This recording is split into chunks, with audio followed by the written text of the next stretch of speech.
Hello,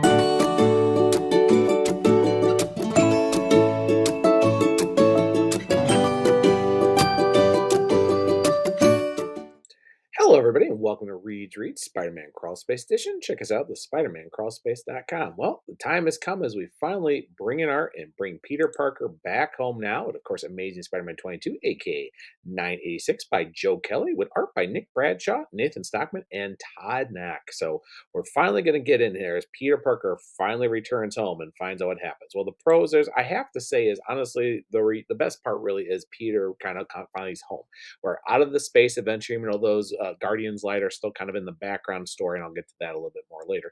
But I actually do like there is actually a very nice part where Peter actually comes home, is reunited with Aunt May and finds out what happened, why he's gone. It's actually really nice. I do like the fact he does seek out Ben Riley, and he basically says, what did you ruin my life? And he says it pretty much. He said, if your life was ruined just for you being gone, when I didn't really interact with anybody outside of work, then your life wasn't built as strong as you thought. It actually makes a very good point. I mean, Ben basically came in realizing, I don't really want Peter's life. This is kind of not really that great or anything else. Now, granted, Ben still did a horrible thing with having everything happen with Brian, but I think it pretty goes. There's actually some really good fight scenes as we get between Spider-Man and Chasm, and actually some parts with, of course, Glitch and Gaia actually fighting All Hallows Eve with Janine.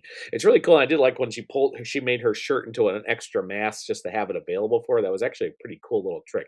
It's actually pretty well done. The art is actually a good battle, and there's actually a lot of nice character work. I also like the thing, we also have Norman's mystery here, the fact that after he's injury and everything, at first I thought it was a little bit with Ken Osami Milton, Dr. O's son. But when we got to look at the fact that it's his own body that's breaking down, and the fact he has to call Miles Morales as a fact, which of course leads to the upcoming Spider University. But it's really interesting what's going on with Norman. The fact his body's breaking down. Like I said, usually cell degeneration means cloning, but we know this Norman is not a clone. So we're wondering if maybe the Goblin formula is starting to break down and everything else. There's also a nice use of actually here when we actually have Johnny and the Thing show up here when they go, of course, Reed Rylith and of course Glitch to the Fantastic there to help her, since she's of course not used to bacteria on Earth and it's affecting her. It's a nice little cliche run here that the fact that she's an alien and the fact that Earth bacteria and viruses affect her differently thing, and the fact they go to the Fantastic Four to help her. And it actually works really well because Johnny's not out of character. Ben is not out of character. This is something they do. And it's actually saying, oh, look, there is a bigger Marvel universe that, the fact that Peter has worked with the Fantastic Four, been a member of them. Johnny's one of his best fans. It's actually really nice.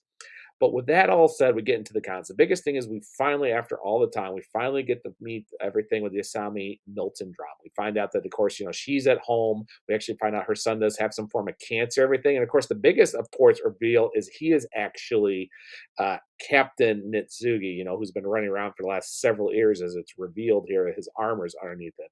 In a way, it makes sense. This Nitsugi means to repair pottery, usually using gold or bronze or silver. And as we see here, he is taking a lot of medications and he possibly has cancer. But the problem is how has he been going over the superhero and everything else? The problem is it gets till now to be this revealed. Joe Kelly has spent the mystery of like, oh, here's this new character. Here's this new character. And we care why. And we care why. Now it's like, oh, look, here's the big reveal. It's her son. Well, okay, then what's the origin? Why is he doing this? Why is he running out with the Spider Society? Why is he trying to be a superhero? Why did he just show up when Hellgate showed up? There's a lot of questions here, but don't leave a lot of interest. And there's also, of course, the biggest thing is we, of course, find, Ricardo, aka Rick, when they find out that Aunt May, after her, moved in with them. And the fact he basically says, Peter, the reason why I hate you is because people were doing it my whole life. They came in, so they were good, then they tossed, and they leave in heart. It's classic projection, which unfortunately is a piece. It doesn't make me want to care about Rick's home life, but we now have a cliche character who has projection. He had people coming in. I was like, now who was? Maybe it was his parents, maybe it was brothers or sisters, maybe it was his own children. But really, it's very thrown cliche. It definitely feels like Joe Kelly was basically told to start getting these storylines to have a point. So all of a sudden, Nitsugi's actually, finds out, of course, is Ken Asami Milton, and the Rick had some horrible life, and he's basically projecting seeing Peter as this issue, though he does do the nice little part here, and of course, invites them in.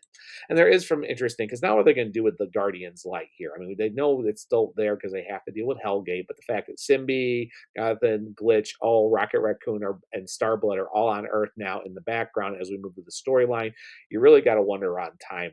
Really, do we still care about the story? Not really.